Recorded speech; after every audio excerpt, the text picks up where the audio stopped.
RTM terus unggul sahih dan berimbang. Assalamualaikum dan salam sejahtera. Berita perdana edisi Selasa 22 Februari 2022. Saya Syahril Sarafuddin dan saya Laurendra Fiona Benetmaikan. Baik saudara, saksikan paparan utama malam ini. SOP pembukaan sempadan negara kini di peringkat akhir untuk dimuktamadkan.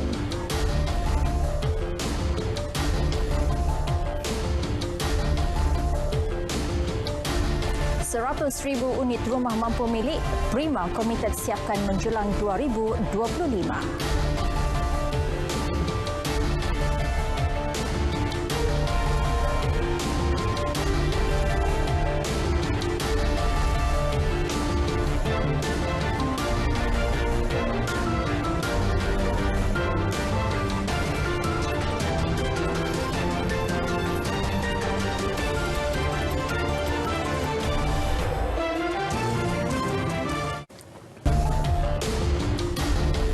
Kementerian Kesihatan KKM kini dalam proses akhir untuk memuktamadkan prosedur operasi standard SOP bagi pembukaan sempadan negara untuk mendapat persetujuan Jemaah Menteri. Menurut Pengerusi Majlis Pemulihan Negara MPN Tan Sri Muhyiddin Yassin, pengumuman mengenai pembukaan sempadan negara bakal dibuat dalam masa terdekat dan berharap ia dapat dilaksanakan segera. Lagi cepat dibuka bagi saya adalah amat baik untuk pemulihan ekonomi negara. Jadi saya harap pengumuman ini akan dibuat dalam tempoh yang tidak berapa lama lagi, tarikh sebenarnya, dan kita tunggu sajalah. Beliau berkata demikian dalam sidang media selepas mempengerusikan mesyuarat MPN. Selain sektor pelancongan, sektor pendidikan dan pelancongan kesihatan antara yang terkesan dengan penutupan sempadan. Tan Sri Muhyiddin berkata walaupun terdapat peningkatan kes positif COVID-19 serta bilangan kemasukan ke ward hospital, namun strategi program imunisasi COVID-19 kebangsaan PICK serta pemberian dos penggalak menunjukkan keberkesanan dalam memberi perlindungan daripada jangkitan yang lebih teruk.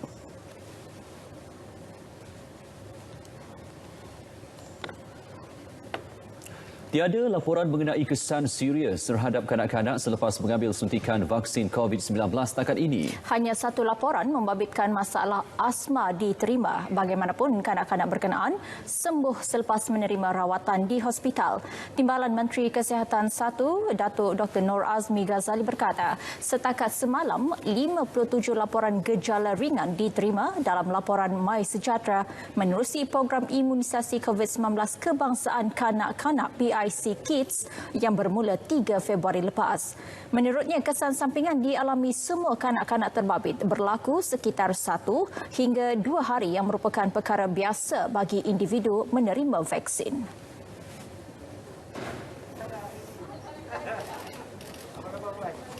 Yang ringan maknanya ada demam sikit, lengur-lengur, pening-pening, lepas tu ada kadang ada bengkak, ada sakit sikit, ada merah-merah sikit. Semua itu berhabis dalam 1 hari atau 2 hari saja. Dan tidak serius. Dan ada satu yang ditakrifkan sebagai serius, iaitu seorang kanak-kanak yang mendapat apa yang dikatakan exacerbation of asthma. Bermakna dia dah memang ada asma. Kita pun tak tahulah lepas suntikan ni dikatakan dia dapat attack asma tu. Jadi pihak hospital memberi rawatan dan dia sembuhlah. Beliau bercakap dalam sidang media selepas melawat pusat pemberian vaksin PIC Kids di Sekolah Kebangsaan Saujana Indah, Nibong Tebal petang tadi. Sementara itu, rata-rata kanak-kanak yang ditemui menyatakan rasa gembira selepas menerima suntikan. Sebenarnya sebab saya vaksin untuk nak pergi surau, masjid semua dengan sebab takut virus, so nak cuba vaksin. Tapi saya yakin bahawa ini adalah kemungkinan ini adalah ikhtiar yang terbaik untuk kita bagi perlindungan sebab perlindungan kepada anak-anak dan keluarga. Kemungkinan untuk jangkitan itu ada, tapi risiko ataupun kesan yang lebih besar itu kemungkinan kita dapat kurangkanlah di kalangan anak. Seronok saya kena cucuk, saya seronok saja boleh. tak sakit pun. Memang perlu lah kan vaksin ni untuk protect budak-budak kan. Dia memang excited, dia memang excited nak ambil vaksin ni kan. 2-3 hari dia tanya bila nak ambil kan. Setakat semalam 564,220 atau 15.9% populasi kanak-kanak berusia 5 hingga 11 tahun di negara ini sudah menerima dos pertama vaksin COVID-19 melalui PIC Kits. Ia menunjukkan peningkatan sebanyak 1.5% setiap hari. Perbadanan Prima Malaysia komited memastikan 100,000 unit kediaman mampu milik dapat disediakan di bawah rancangan Malaysia ke-12. Menurut pengerusinya, Datuk Dr. Fatul Bari Mat Jahia, 27,821 unit kediaman sudah siap dibina. Jelas beliau, konsep pembinaan kediaman di seluruh negara itu lebih berdaya huni dan menepati kehendak bakal pembeli. Jadi kita jelaskan aspirasi. Untuk moving forward, based on advice daripada PAC, based on cadangan dan pandangan daripada syarikat-syarikat konsultan yang terkenal, PwC, EY, memberikan pendapat dan cadangan kepada kita untuk kita ubah kita punya model kita, business model kita. So, perubahan ini, saya yakin insya-Allah kita boleh capai apa yang kita target by 2025. Kita ada 100,000 in hand insya-Allah. Bercakap dalam taklimat media, sehingga kini katanya Prima mempunyai 61 projek pembinaan kediaman melibatkan 49,401 unit di seluruh negara. Daripada jumlah yang telah siap dibina, 24,364 unit atau 87.6% telah terjual, manakala 1,705 unit telah ditempah.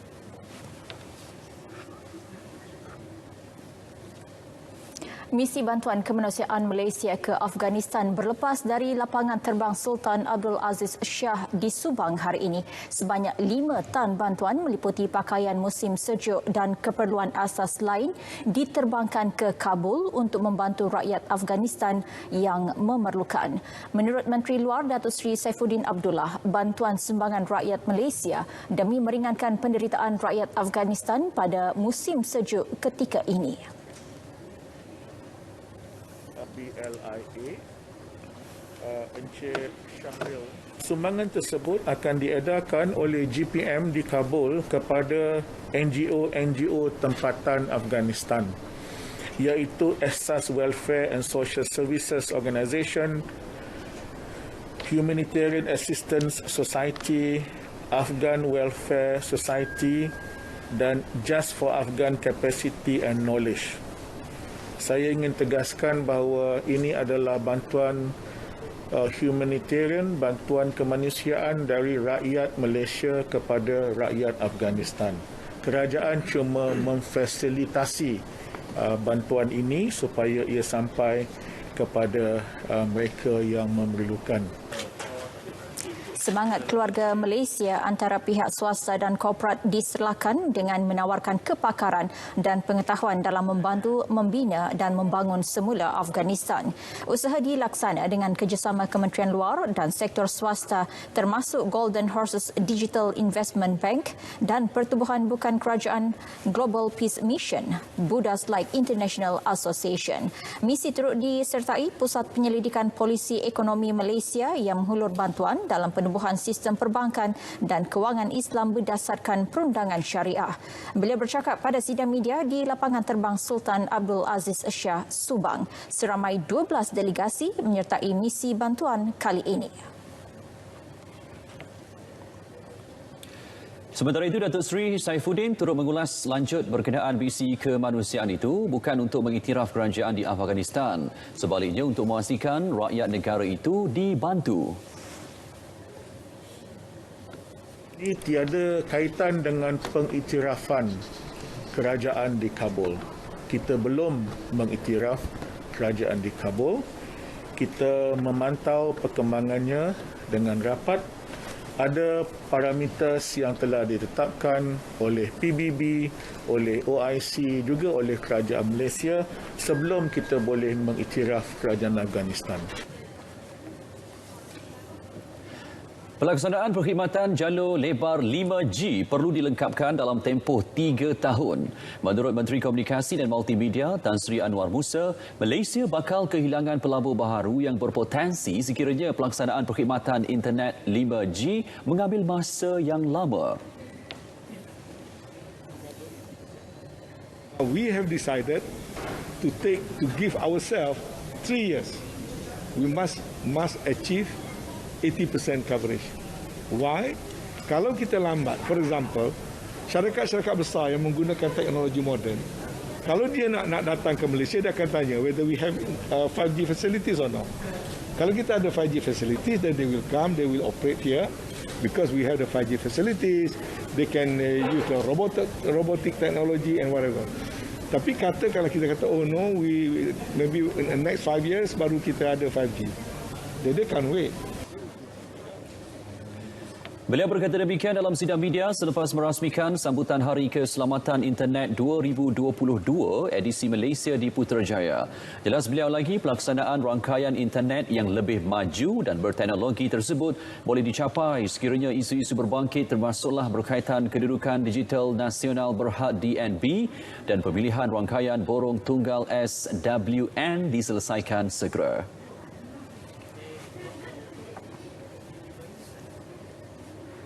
Sebanyak 20% pesawah di negara ini telah menyertai Smart Sawah Berskala Besar Smart SBB bagi meningkatkan pengeluaran dan produktiviti tanaman padi tempatan pada masa depan. Menurut Timbalan Menteri Pertanian dan Industri Makanan Datuk Dr. Nik Mohamad Zawawi Saleh, jumlah itu dijangka meningkat berikutan keberkesanan skim yang dilaksanakan kerajaan di beberapa negeri seperti di Selangor dan Perak sejak 2 tahun lalu. Jelas beliau, ia sekaligus diyakini dapat mengurangkan kebergantungan negara pada beras import.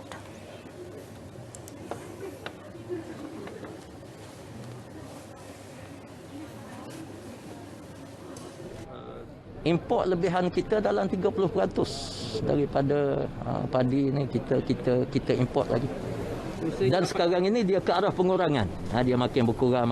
Kalau sebelum ini macam 1 hektar kalau buat cara manual, paling-paling banyak dapat 3 tan metrik. Itu dah berjaya dah tu. Kalau di Kelantan dapat 2,5 pun dia dah sujud syukur. Cuba kita bayangkan dia naik sehingga kepada 6 tan.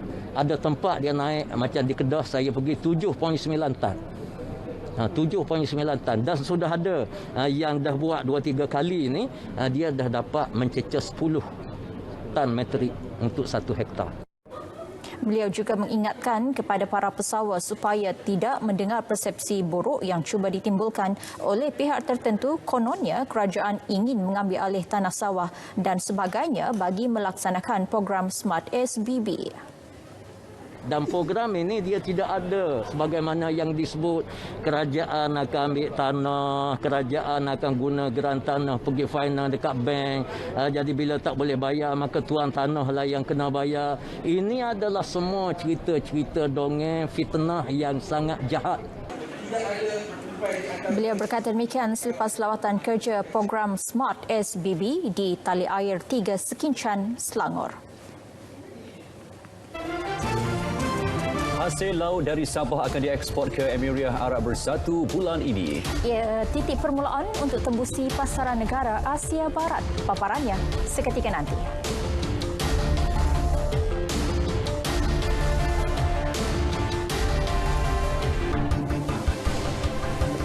Baik saudara, sejumlah 25 tan ikan bilis dan udang kering dari Sabah akan dieksport ke Emiria Arab Bersatu UAE bulan ini.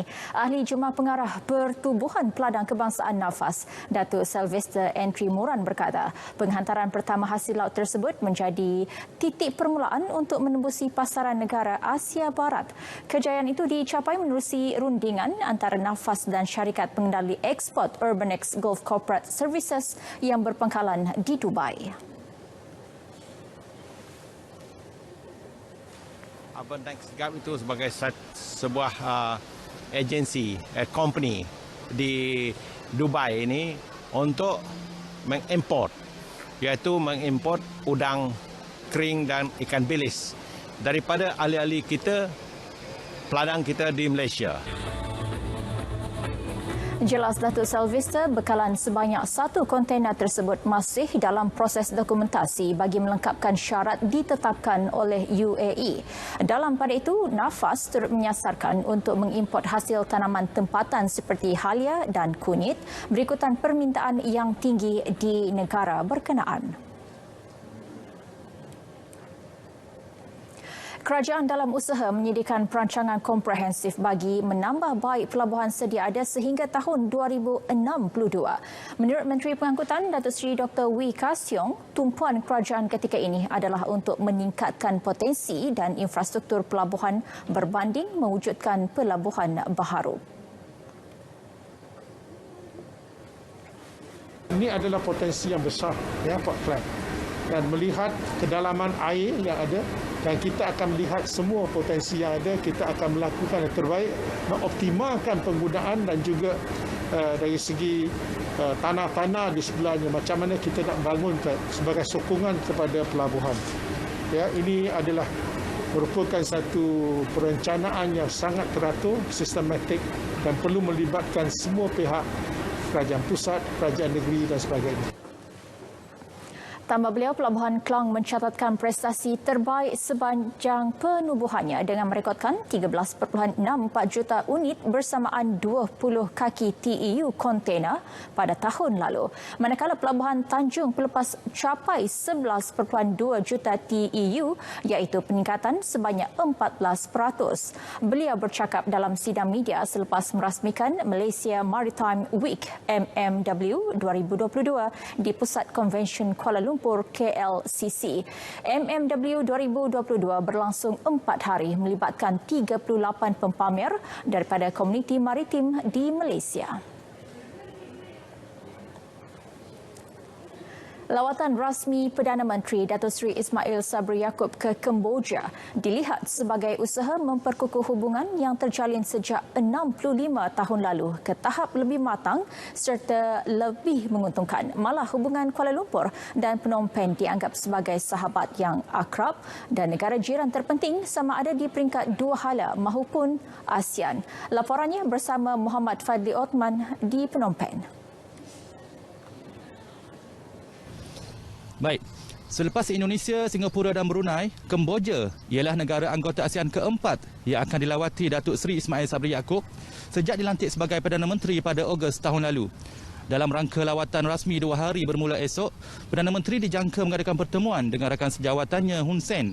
Antara fokus perbincangan adalah beberapa isu berkaitan hubungan dua hala, perdagangan dan pelaburan, komoditi serta isu serantau, juga meneroka sektor baharu. Menurut Duta Besar Malaysia ke Kemboja, Elden Hussaini Muhammad Hashim, Perdana Menteri akan diberikan sambutan rasmi di Istana Keamanan Phnom Penh, diikuti pertemuan 4 mata dengan rakan sejawatannya Hun Sen. Sejurus kemudian, kedua-dua pemimpin akan mengadakan sidang media bersama.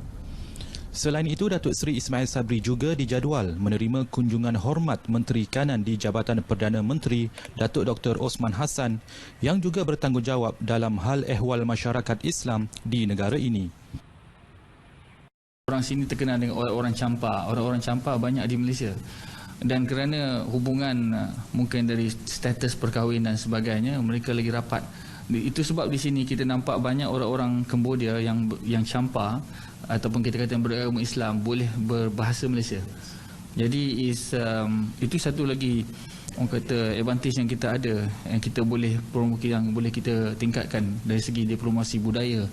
Dan saya amat gembira apabila mendapat tahu yang amat berhormat Perdana Menteri akan menggunakan bahasa bangsaan, bahasa Malaysia, akan bercakap semasa sidang media bersama dan juga pertemuan 4 mata dengan Perdana Menteri. Jadi bagi saya, bila kita menunjukkan martabat bahasa kebangsaan tu, itu menunjukkan kita sudah bersedia untuk melangkah ke lebih hadapan lah.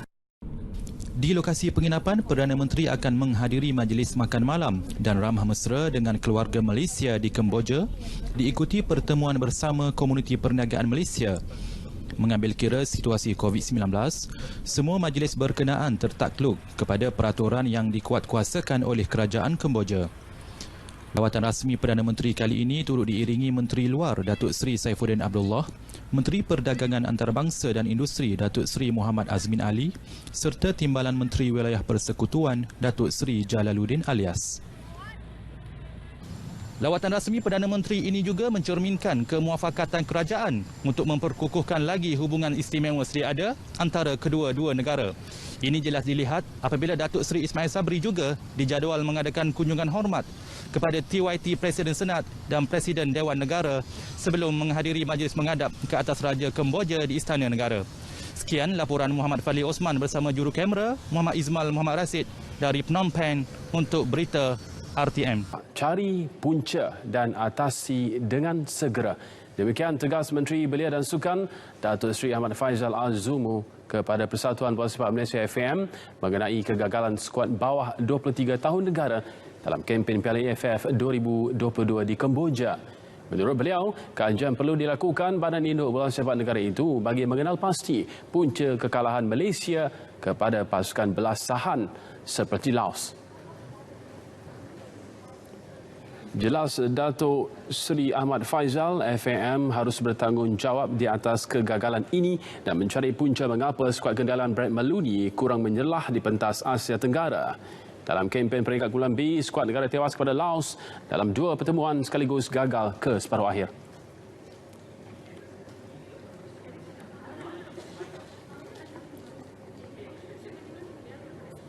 Mereka perlu membuat postmortem, perlu mencari punca sebab kenapa kita tewas dan mengapa pasukan-pasukan yang sebelum ini tidak begitu menyerah tetapi sekarang boleh menewaskan kita dengan mudah. Beliau turut menambah semua pihak yang terlibat termasuk pemain dan penyokong perlu melihat perkara itu secara holistik untuk memulihkan kembali keadaan bola sepak di negara ini.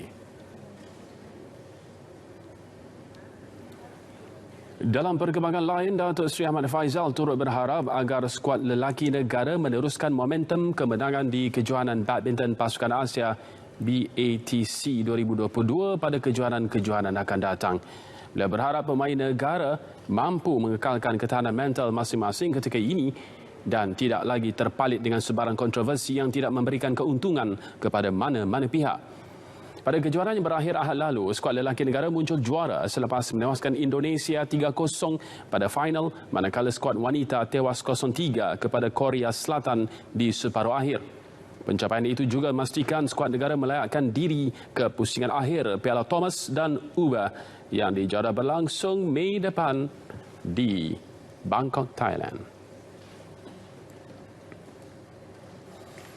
Masih lagi perkembangan badminton, jurulatih badminton para negara Datuk Rashid Siddiq optimis pemainnya Chia Lek Ho berupaya melakar kecemerlangan pada 2 kejohanan di Sepanyol awal Mac ini.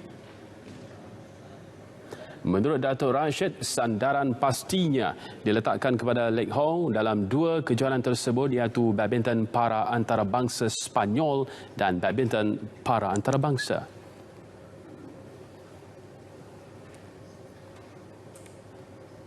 Itu adalah pertandingan yang pertama lah pada tahun ini dan kita harapkan pemain kita boleh bagi yang terbaik kat sana, terutama sekali Chia Lek Ho kalau boleh untuk dapatkan juara di sana lah. Menurut beliau, antara pemain yang harus diberi tumpuan utama pada 2 kejohanan tersebut ialah pemain dari Eropah, Taiwan dan Jepun. Skuad badminton para negara akan berangkat ke Sepanyol pada 26 Februari ini.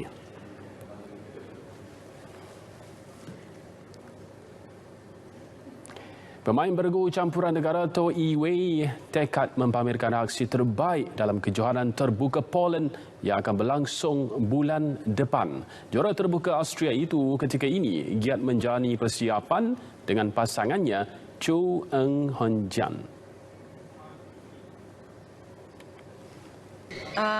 Bagi tahun ni kita tengah prepare training untuk tournament dekat next month. Mungkin dekat Poland lah, Poland dengan Orleans. Kita mesti siap lah, siap 100% tu pergi main tournament. Pada penyertaan tahun lepas, Wei Honjian berjaya mencipta kejutan dengan muncul juara di Terbuka Poland.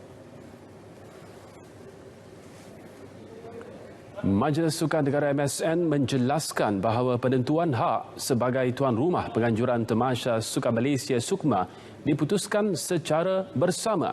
Ia dibuat menerusi mesyuarat jawatan kuasa tertinggi SUKMA yang dianggotai wakil daripada kesemua 14 negeri.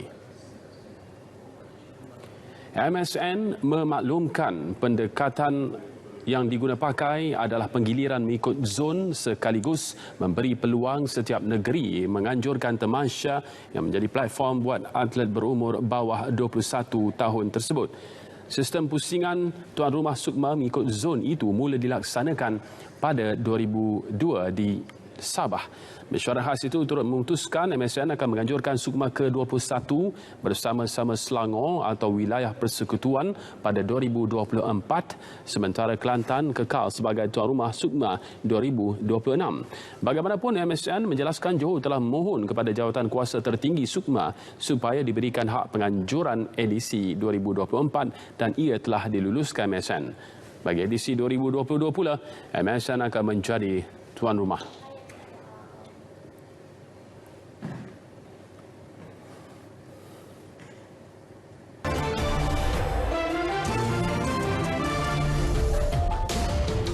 Kembali. Baik, kita mulakan hashtag pada malam ini dengan satu perkembangan yang amat membanggakan kita semua. Berkenaan apa agaknya?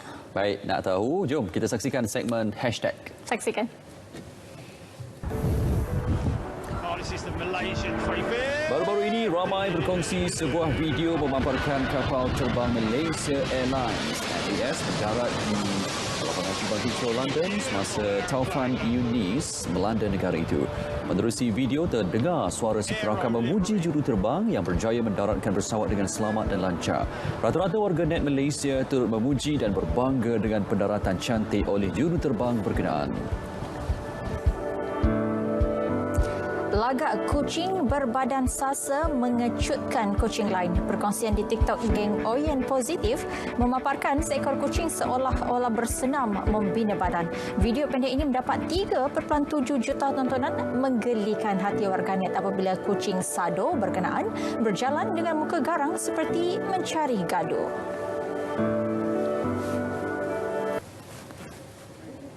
Dua Februari berakhir di sini. Jangan lupa ikuti program inklusif selepas ini. Juga dapatkan perkembangan sahih sepanjang masa melalui portal berita RTM di berita.rtm.gov.my. Ya, dengan itu Assalamualaikum. Salam sejahtera, kita jumpa lagi.